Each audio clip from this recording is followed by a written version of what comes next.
The Essential Education projector range from Hitachi sponsors ICT programs.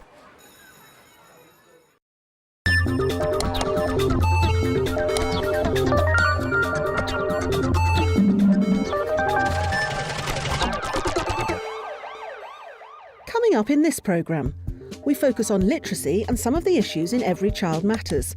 We take a look at a Year 2 masterclass that uses animation software in poetry.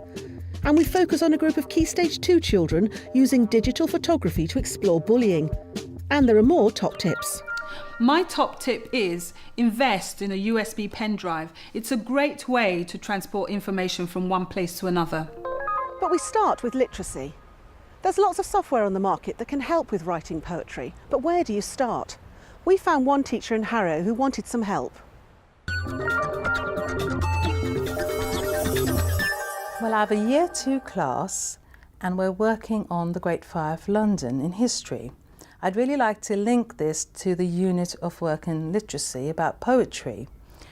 But the majority of my class are English as a second language children, and they find the vocabulary and poetry writing very challenging. I feel that ICT could really support them, but I really don't know what's out there. So I really need some help. To help is literacy expert Julie Steer. She'll show Mickey how animation can encourage children to write creatively. There's quite a lot of software to choose from. She's using to animate. I mean, I've seen reception children use it very Whilst we've been looking at particular products in this programme, there are lots of others on the market that will do the same job. You can find details on the Teachers TV website. Frames. It actually gives children a good understanding of how animation works. You have all the usual tools here. We can have the spray tool, pen tool. So I might start off showing that I know what glow means by putting a little bit of glow down the bottom, and then I can click the text here and I can start to write glow there, so that in a sense they're seeing the words that they're going to use alongside the movement of the animation. The key words relating to fire can be illustrated on each frame. The animation can then be built up by copying and pasting frames along the timeline. The completed animations can then be used on the interactive whiteboard and incorporated into other software packages or web pages.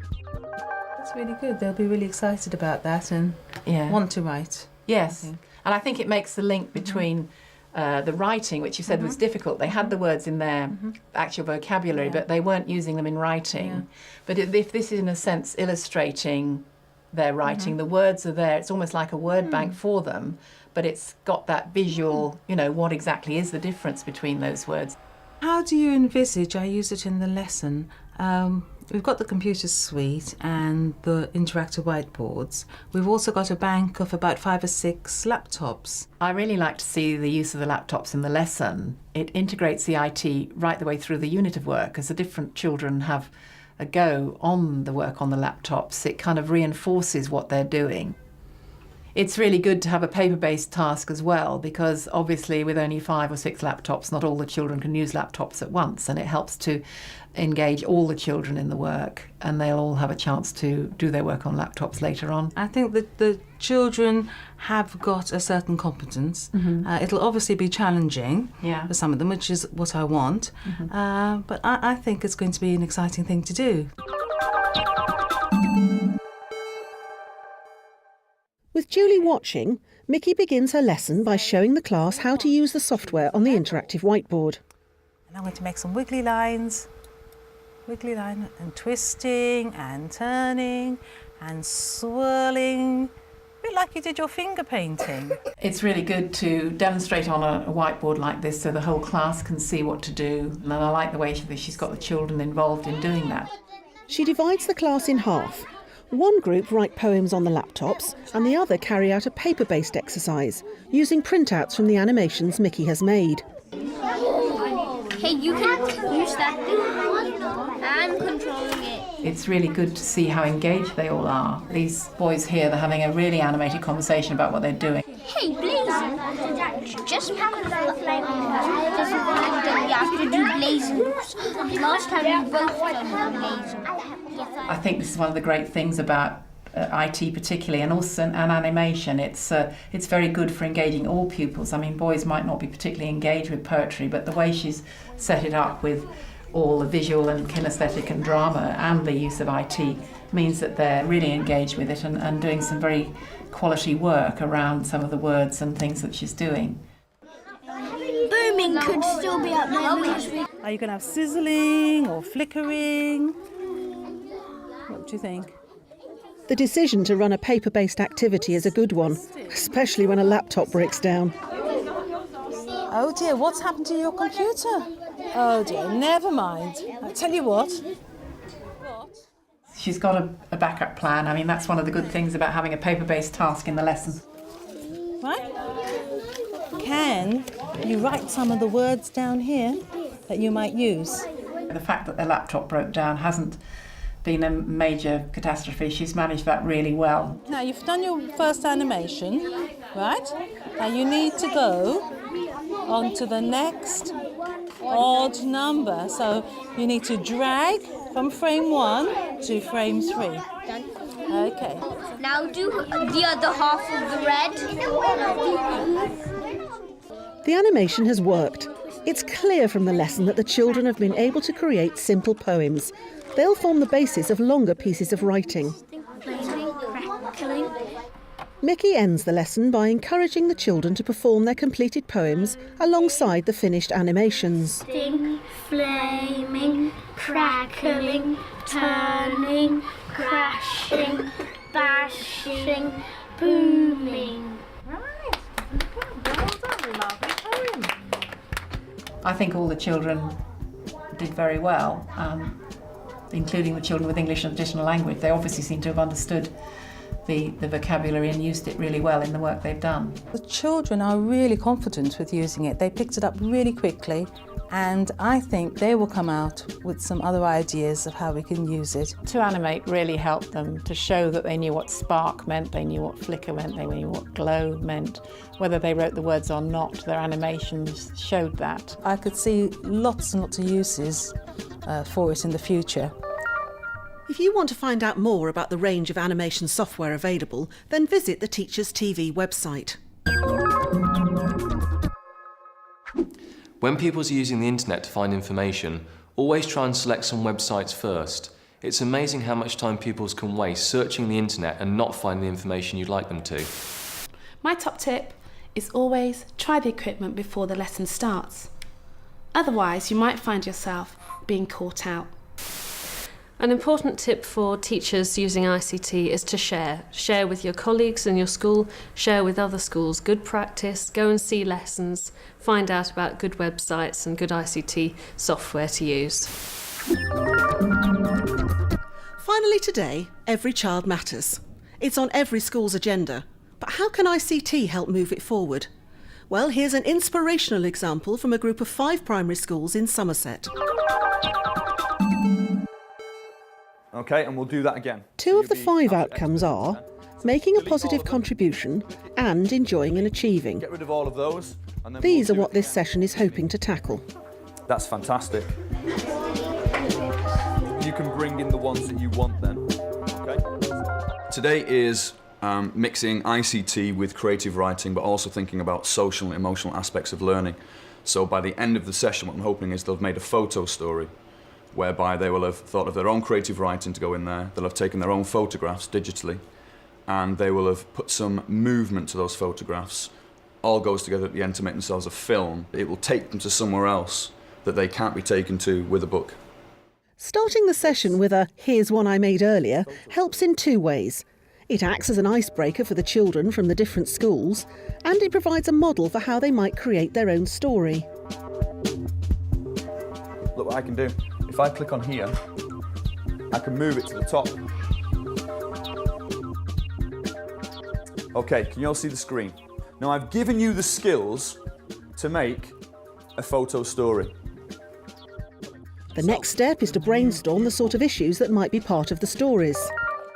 So, 4 or 5 minutes, which issue do you want to take and why? I want to hear discussion and agreement at the end of it, okay? Go. I'd say being on maybe the outside of the game. what would give that idea was if someone was sitting holding their lunch and then someone comes along and reaches out to take a picture of that position, and then actually lifting it up, take another picture. I think the idea of being isolated is a very powerful film. You could take that back to your school and say, look what we've done. With the themes decided and armed with digital cameras, it's time to get out on location in the playground and act out the scenes. OK, you've got your props, you've got your digital cameras. This is the space for your outdoor shots, OK? So talk as groups as to where you want them. Make sure you're directing each other. You know, like you turn around and you see them, and then they can kind of push you or something, or shout at you. Like we could have one photo of them just like that. You can always zoom out. Yeah, I can see. OK, show the gang what you think. That's actually the perfect word, Dan. Yeah, that's quite good. Then it's back inside to finish the shoot. It's these images that will form the narrative structure of the story. Well done, that's a good photo. OK, you've got agreement. Fantastic. Right, we're finished. Let's go back in and download them. The next stage is editing. The children use the ICT suite to download their photographs and start bringing their ideas together. Your creative writing should be done on here in Texties. So when it comes to photo story, you're just putting it together. Does that make sense to everybody? Be creative. Let's go. Yeah. Brilliant. Okay, The group uses a simple word processing software to create their storyboards. Right, so double click it. Click on one, it'll put a box around it, just like this. Excellent, well done. On Texties, you can have this put on pictures that are not moving, because on Photo Story you can make them moving and zoom in and out and put backgrounds in it and everything. And then it's the final piece of the jigsaw. Using the software to assemble their final multimedia pieces, a montage of images, movement, backgrounds and music. It's just, you haven't done lots of writing to go with it, but what you've done is powerful, and that's what we're trying to look for. OK, can everybody stop?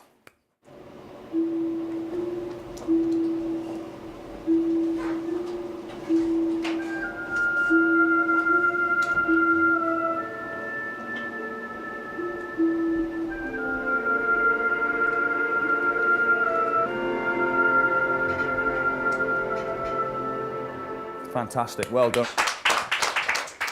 Jemima, let's have a look.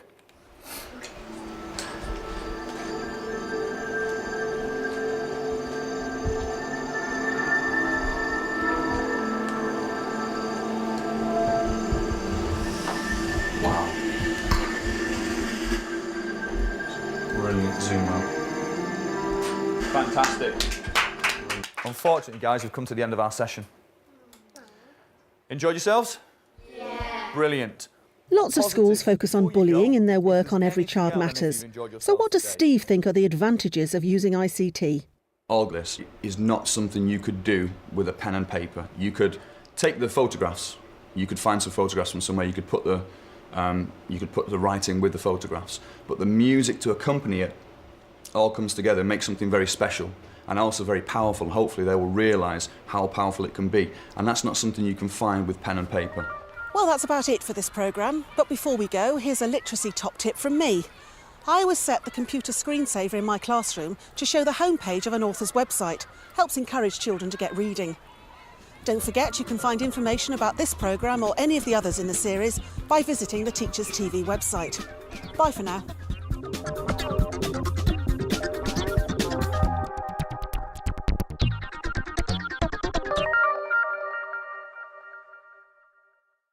Essential education projectors from Hitachi sponsor ICT programs.